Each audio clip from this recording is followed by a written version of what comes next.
coordinator May, along with her younger brother Max, had both been on a long and memorable journey with their friends Ash Ketchum and Brock. After an explosive last battle with Ash at the Terracotta TangledPenman contest in Kanto, May decided that she would end her journey with Ash and Brock, so that she could continue her own in the Johto region. After saying goodbye to their friends, May and Max returned back to Hone via ferry, reflecting on their adventures as they left Kanto. May and Max returned home to Petalburg City for some much-needed rest before May would set out again. The siblings' father Norman, the Petalburg City gym leader, and their mother Caroline were delighted to have them home after not seeing them for a while.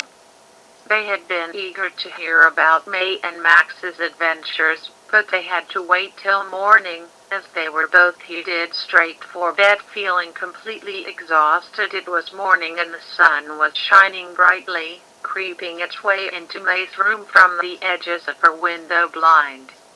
The sound of pigeons could be heard from outside, which woke her up. Man, it feels so weird to be back in my own bed again. I've missed it. May turned around in her bed so she could get more comfortable. But as she did, she then suddenly heard the sound of bells jingling. Hold on a second. What was that? She got from under her bed covers and jumped at the sight of what she was wearing. Instead of her pajamas, she was wearing a very familiar outfit from when she was involved with the Great Butler's magic show during her adventures. Back then, May and her friends had watched a magic show owned by a man named Butler. He always had at least 2 assistant clowns on his show, but he had lost each person who did the job for different reasons. May offered to help him out by being a clown assistant herself, but it resulted in Butler growing mad with power, and he ended up hypnotizing her to be his obedient clown forever. He soon realized his mistake and freed May from his control. She eventually forgave Butler and even offered to help him should they ever cross paths again. I don't remember putting this on, she cried, getting freaked out. I know I'm no sleepwalker, and I'm not starting that now. Suddenly realizing that her family might have just heard her speak out loud, she tried to keep as quiet as possible. Okay, keep calm. Maybe you were actually sleepwalking. Yeah, that's what it is. She was moving around a lot, which was making the bells on her neck collar jingle frantically. She realized that the noise they were making could be enough for someone to hear her, so she froze in place. I got to get this off before somebody notices. She very carefully swapped out her clown outfit to her normal attire and sat on her bed to calm down. Well, at least nobody came in and heard the noise. But just what on earth was that? She sighed heavily and headed straight to the dining room to join her family for breakfast.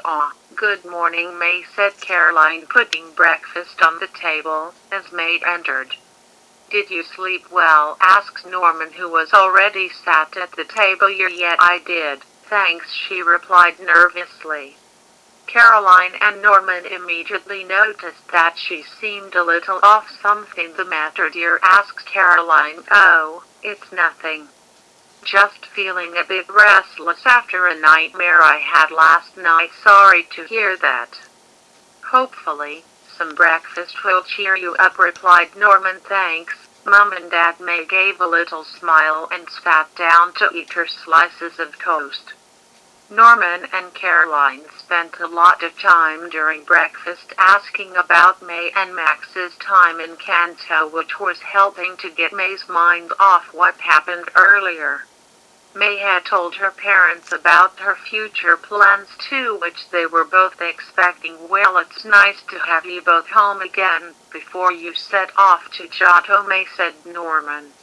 Have you decided when you will be going? I'm gonna stay here for a few weeks before I do.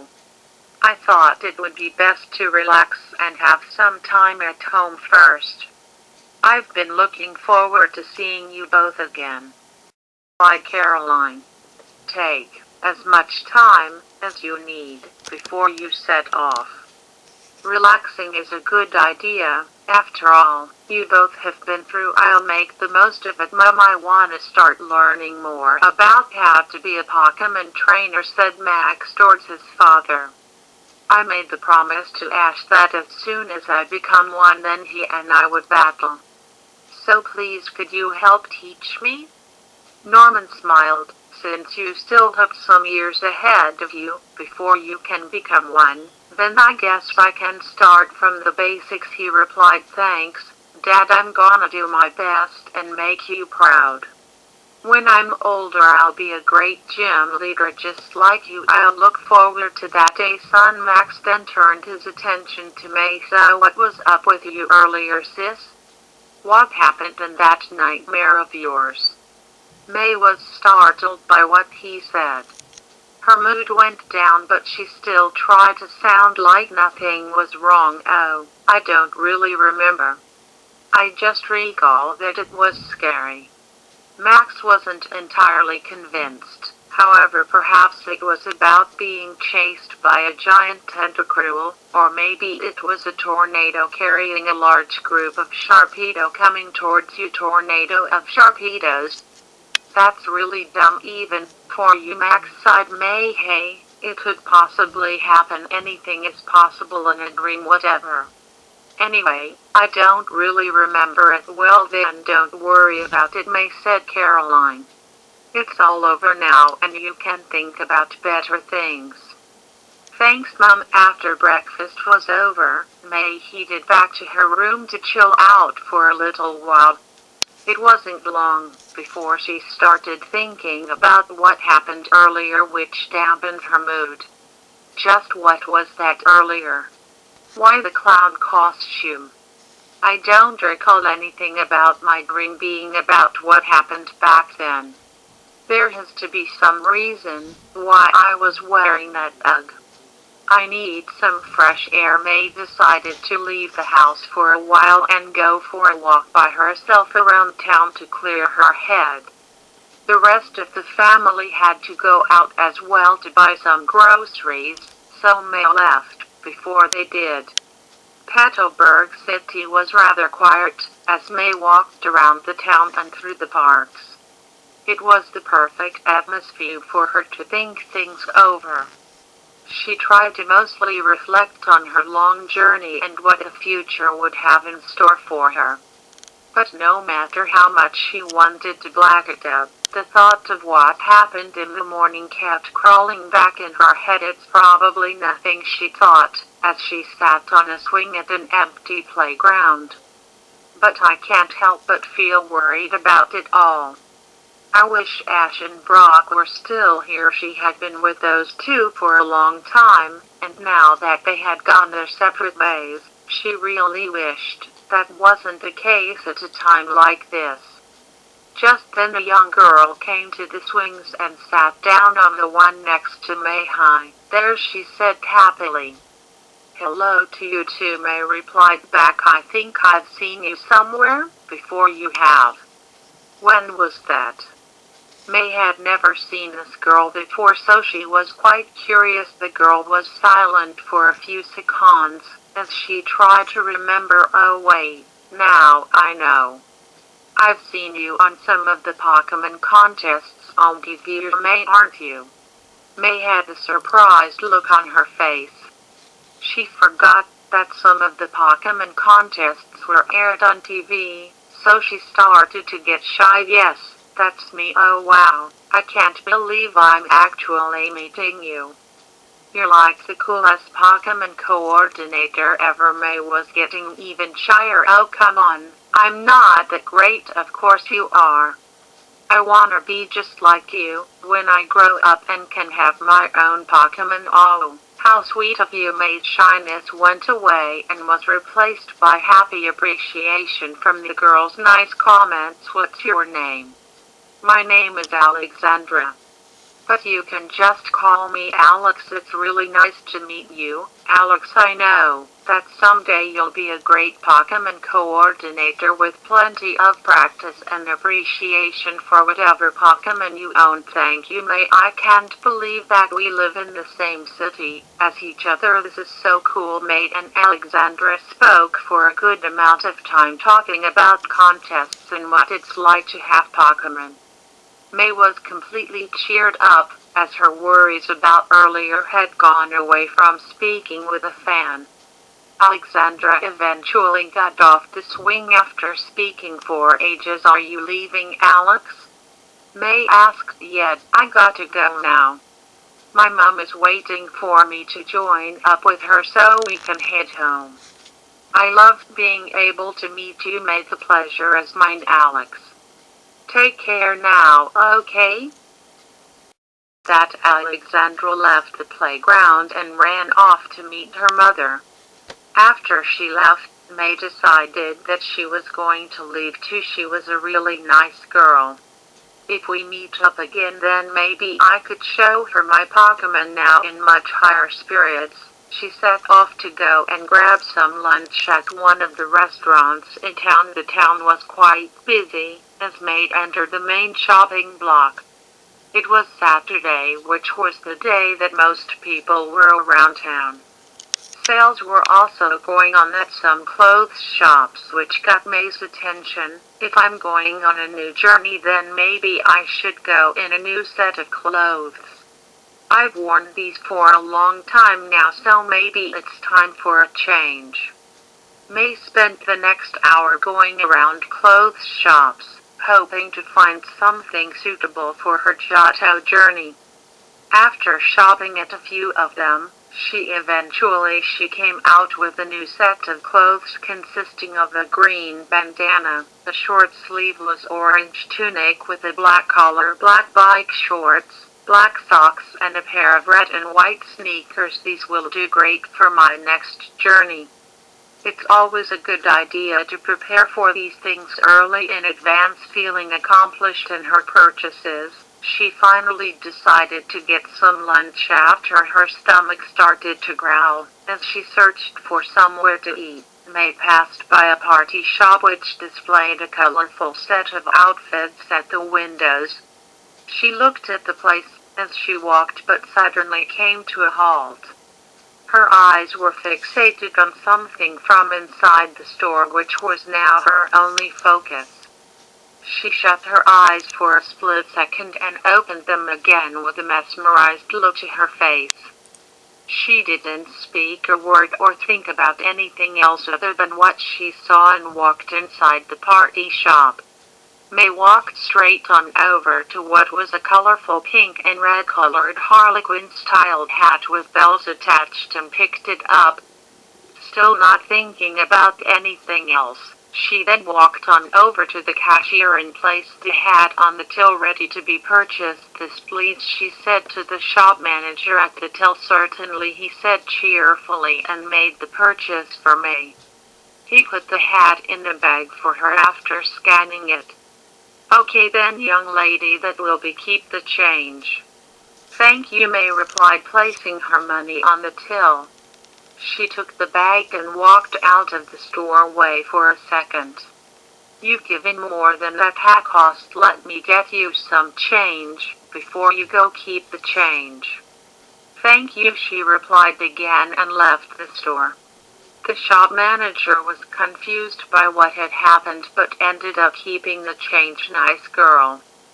Strange but nice. As May walked away from the party shop, she closed her eyes for a split second and opened them again. Okay then, now to grab something to eat. She sounded a lot more cheerful now, and strangely the thought never crossed her mind to why she brought the harlequin hat in the first place. Eventually she found a good restaurant to eat at and went inside. May treated herself to a meal of pasta bake, which she managed to eat quite fast. She had been feeling starving before coming in, so it took her no time at all to eat the lot. Man, that really hit the spot. Maybe I could go with the dessert before I leave. Then I won't have to bother Mom about cooking me any dinner tonight. This lunch will fill me right up. She took a look at the dessert menu and felt spoiled by the great choices on offer. Maybe I should have a chocolate fudge sundae, or a strawberry cheesecake, or maybe the raspberry jelly with cream and strawberries. Man, what to choose? As she kept on looking at other choices, she came across a dessert that caught her immediate attention. Her eyes shut and opened again, and all she could focus on was a custard pie option. She decided to go for it and waited for a waiter to come along. She had the gayest look to her face, and nothing else was on her mind but that pie.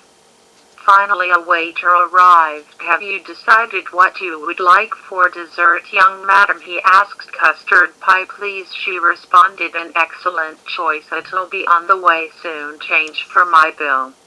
"Please take it." May handed out some money for her meal, which was more than what it cost. "Are you sure you want to pay in advance?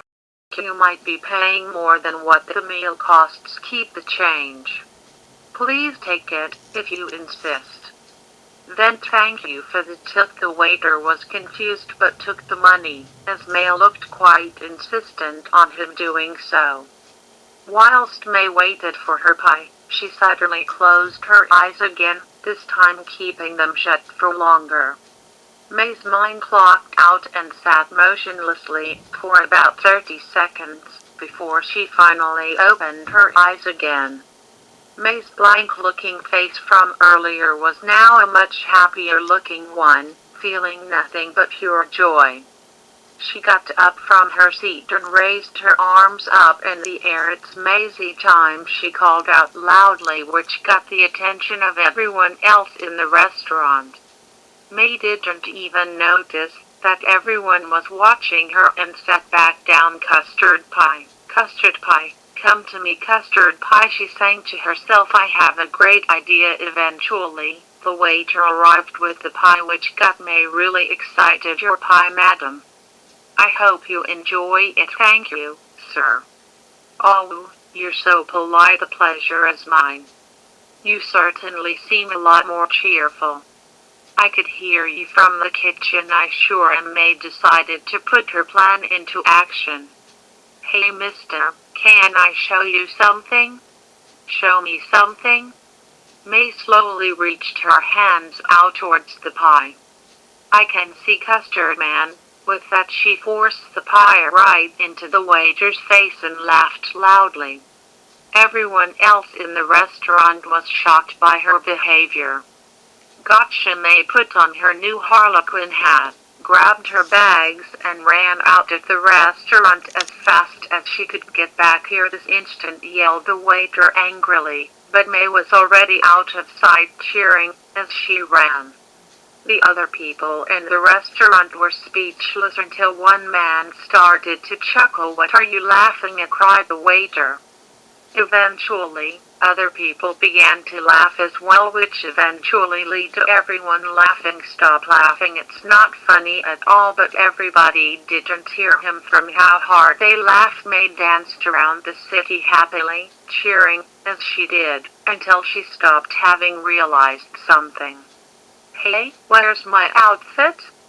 A clown can't be going around without it," she thought for a few seconds, and then the light bulb clicked in her head. "I know where it is. Let's go, go, go," she cried, as she danced her way back home to Petalburg Gym. She made her way in and noticed that the place was still empty. Not worried by that, she ran to her bedroom and got out the clown outfit from her wardrobe. "There you are, Maisie. Missed you." Yes, she did. With that, she applied some makeup and changed into her clown clothes. She spun around to complete her change. "Tada, Maisie's here to take the stage." Before heading out again, she took a look around her bedroom, feeling that something was missing. "This room doesn't scream me at all. We'll have to do something about this later. But for now, let's go and have some fun." With that, she ran out of the gym, locking the door behind her, and took off back to town. May danced her way around the town, catching the attention of everybody walking around. They mostly had reactions of confusion whilst a few others smiled, thinking that she was a street performer. She went back to the party shop and brought a whole bunch of balloons and rubber noses, much to the surprise of the shop manager. "Also, it's you again," he said. "I didn't know you were a clown performer. I've always been a clown at heart. I don't know why I'd want to be anything else. I see. Well, you certainly seem a lot more energetic from when you came in here earlier. Before you seemed like some kind of zombie mister. You must have been imagining things. I'm happy 24/7. You must have gotten me mixed up with someone else." The manager was confused by her answer. He was certain that the girl he was speaking with was the same one from earlier. "Maybe I am? Anyway, will this amount of balloons and noses be all?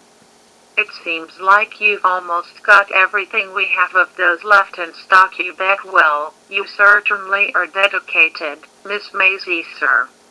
Maisie the clown, taking the stage sheet, whirled around as she said. The manager chuckled at her enthusiasm. "Well, Miss Maisie, you certainly are one of the most entertaining customers I've had in a long time. I'll make the purchase for you after everything was paid for." Maisie thanked the manager at least 5 times before she took the bag from him. "Oh, before I go, what is it, Maisie? What's that down below you?" she cried out loudly. The manager looked down at the till, and Maisie quickly put a rubber nose on his face and gave it a hug. "Made you look bye-bye," she laughed as she danced out of the store, cheering happily. The manager couldn't help but chuckle. "That kid is something else," he said, watching her leave. May continued to dance her way around the town looking for fun things to do. She had so much energy that felt like it was infinite, which was a lot more than what it was back when she was at the carnival from a while back. She noticed a mother with her 2 kids holding her hands, and she walked on up to them. "Hello there. I'm Maisie the clown, taking the stage," she said, doing a twirl. The mother smiled at her. "Well, it's nice to meet you, Maisie," the mother replied back. "Hi," replied the kids. "Say, would you guys like to have a balloon Pokemon?" May asked. The kids' eyes lighted up. "Oh yes, please," said the boy excitedly. "Please, could we please have a balloon Jigglypuff?" asked the girl. "That's our favorite Pokemon. Common right up, guys," replied May happily, as she got out a pink balloon from one of her huge pockets and got to work. The kids watched as she blew it up and started to try and shape it into a Jigglypuff. "How can you do all that with such huge hands?" asked the boy, commenting on the size of May's big rubber gloves. "Clown's secret," May replied, giving a wink. "Oh, come on, tell us," said the girl. "We won't tell anyone, sorry, but a clown's got to keep her secrets. Maybe, if you become great clowns one day, you'll know the answer." "Think we should, sis?" asked the boy to his sister. "Maybe once we are grown-ups and finish all our school work." "Okay then, it's done," said May, as she showed the kids her finished work. The kids took a look at it and felt a little disappointed. "That doesn't look like a Jigglypuff to me," said the boy. "It doesn't," replied May, feeling confused. "Its tummy is too flat and its ears are floppy," replied the girl. "Okay, let me try again. I'm sure I know what a Jigglypuff looks like." May started to blow up the balloon again to make it bigger. Once the shape got closer to what a Jigglypuff looked like, the kids saw that May wasn't stopping as it grew bigger and bigger. "I think it's getting a bit too big," said the girl. May misheard the girl, thinking she said something else. "Bigger? Okay, then you got it." "No, not bigger," replied the boy, but his words flew past May's head as she kept on going. "It's gonna burst," yelled the kids at the same time, but it was too late.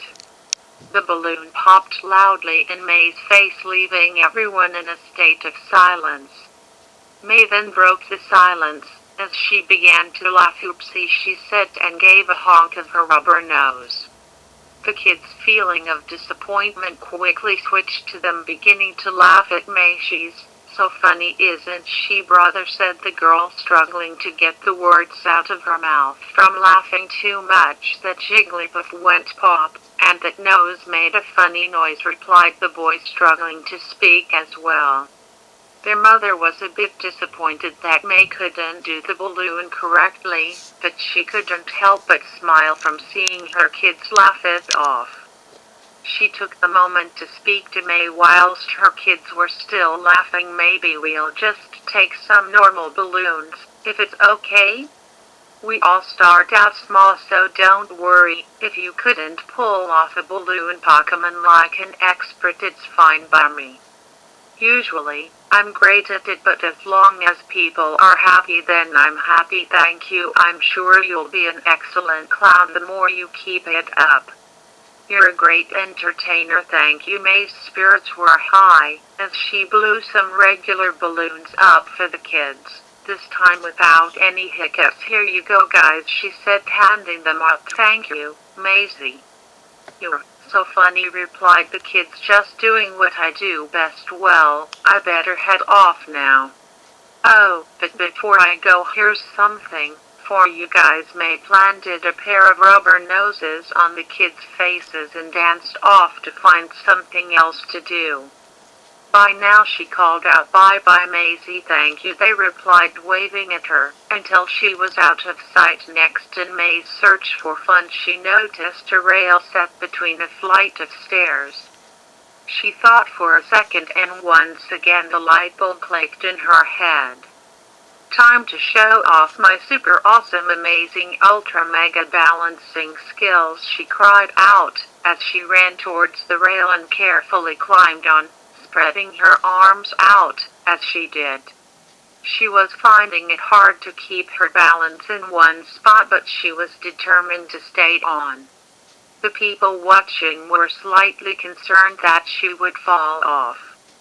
"Still got it," she said with pride, but that soon backfired on her, as she started to wobble. "Whoa, keep it together." But she, unfortunately, didn't, as she fell off the rail and landed flat on her butt on one of the stairs. The direction of her fall made her continue to go down the stairs, until she landed on the floor. "Hey, are you okay?" asked a man who ran on over to her. May looked up at him and giggled happily. "Oopsie, I'm fine, sir." "That was pretty funny," replied the man, feeling confused. "That looked like it really hurt." "Be glad it wasn't anything serious." "Honestly, I'm fine. We clowns are pretty silly." "Sure to be careful, young lady. Training days will be over soon once practice some more." The man walked off whilst everyone else watched and went back to doing their own things. "Practice?" May said to herself, confused by the man's words. "I'm already pretty great at what I do. I just had the silly tumble, that's all."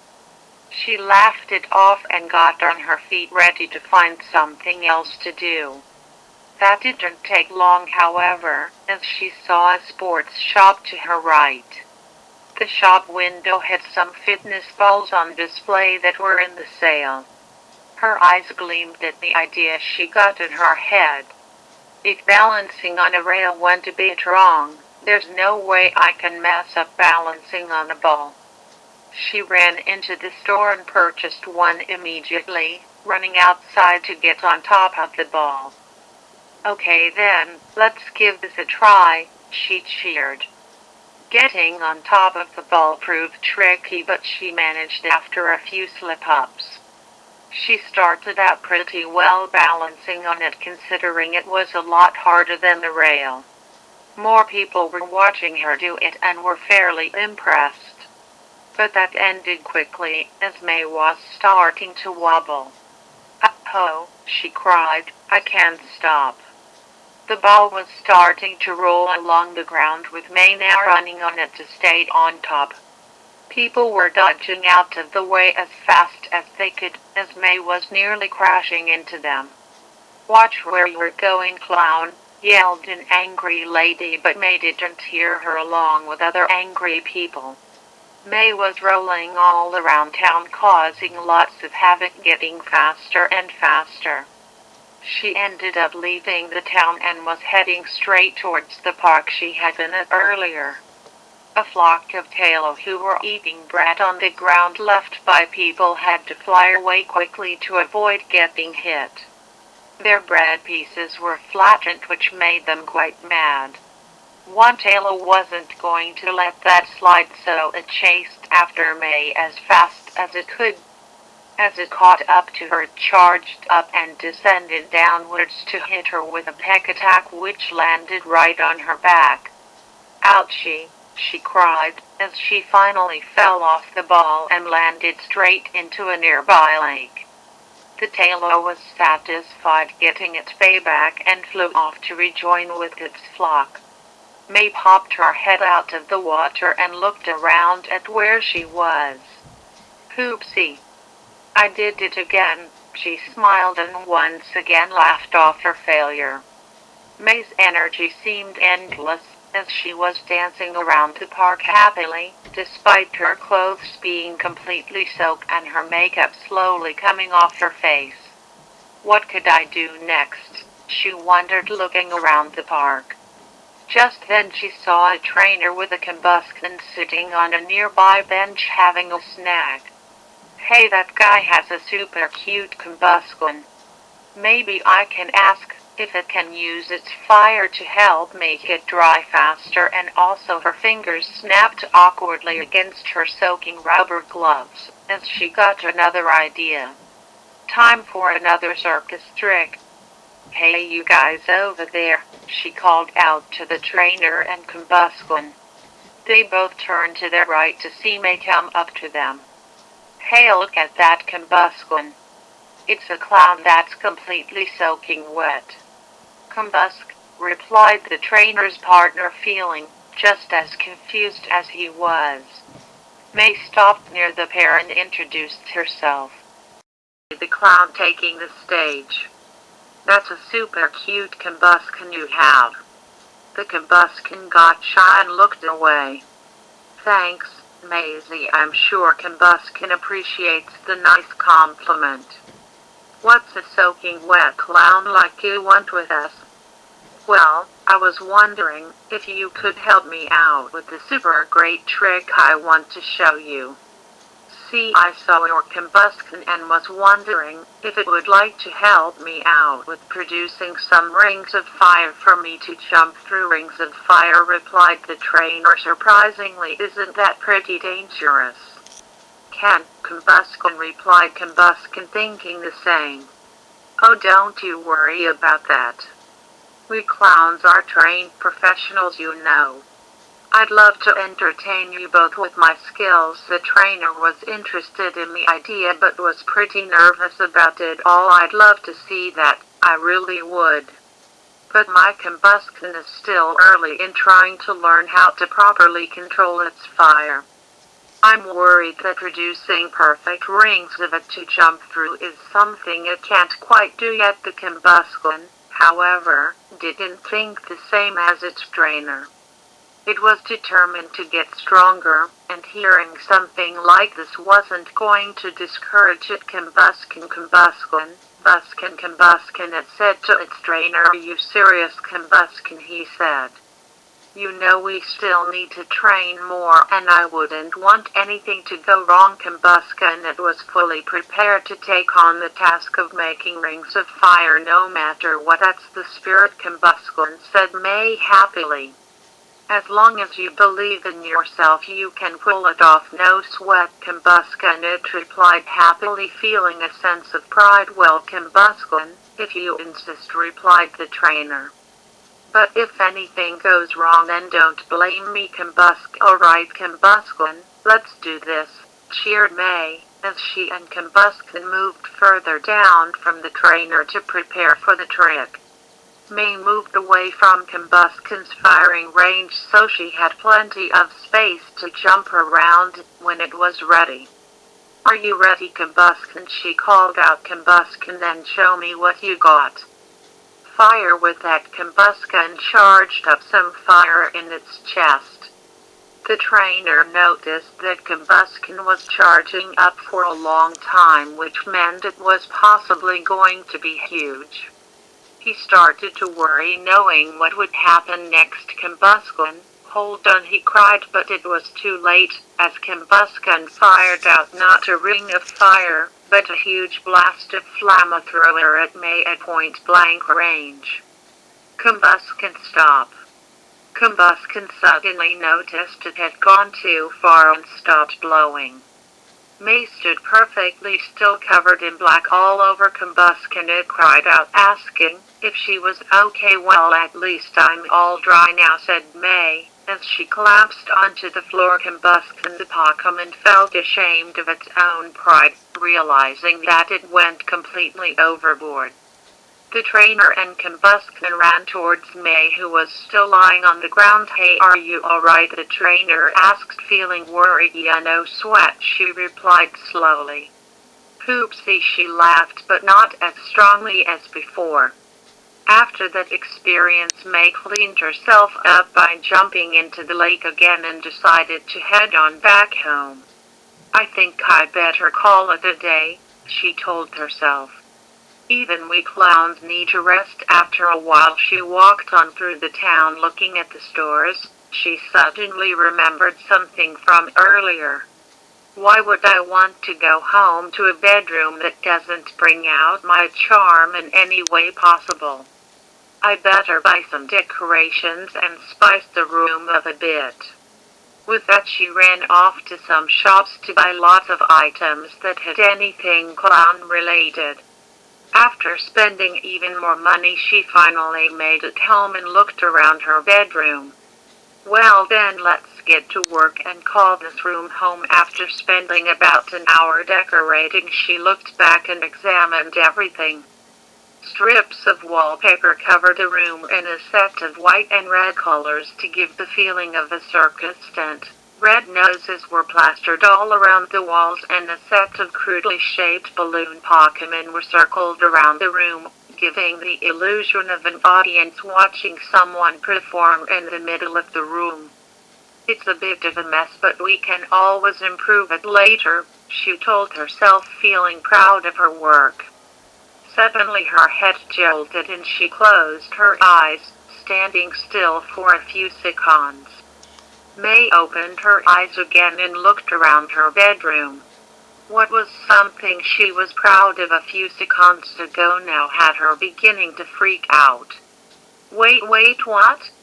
What's up with my room?" And she looked at her clothes and jumped. "This costume is on me again, a hat too. What is going on?" May screamed at the top of her lungs and ended up passing out on the floor. The May who was full of joy from earlier wasn't the same person anymore.